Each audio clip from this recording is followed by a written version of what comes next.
Сайн байцгаана уу? Шинэ хэрэглэгч мэрэгжлийн зэрэг олгох хүсэлтэд илгээх заавар мэдээллийг хүргэж ийн Noodle MS CGMN гэсэн хаяг руу нэвтэрч ороод бүртгүүлэх гэдэг хэсэг дээр бүртгэлээ баталгаажуулна.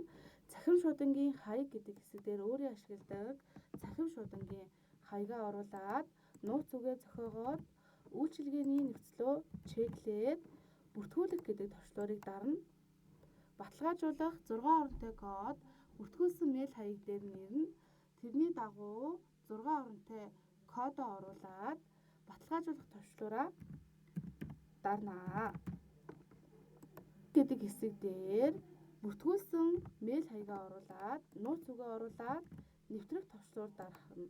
Хувийн мэдээлэл гэдэг хэсэг дээр аймаг нийслэлээ сонгоод сум дүүргээ сонгоод байгууллагын төрөл гэдэг хэсэг дээр сургууль цэцэрлэгээр орж байгаа цэцэрлэгээ, сургуулиар орж байгаа сургуулаа сонголоо, сургуулийнхаа нэрийг сонголоо.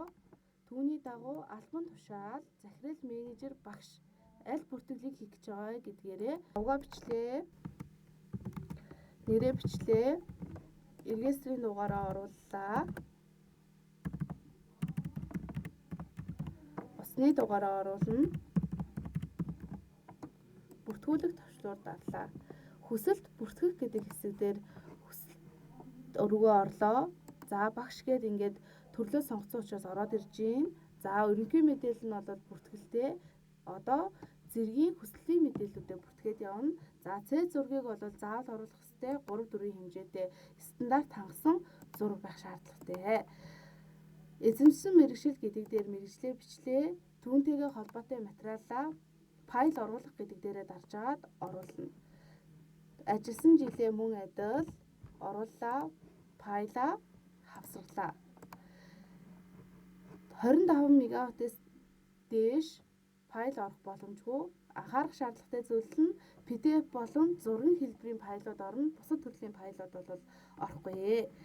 Одоогийн мэргэжлийн зэрэг гэдэг хэсэг дээр байхгүй бол байхгүй гэдгээ сонгочихно. За байгаа тохиолдолд бол заах арга зүйч юу, тэргүүлэх үү, зөвлөх үү гэдэг сонголтуудаа хийнэ гэсэн үг.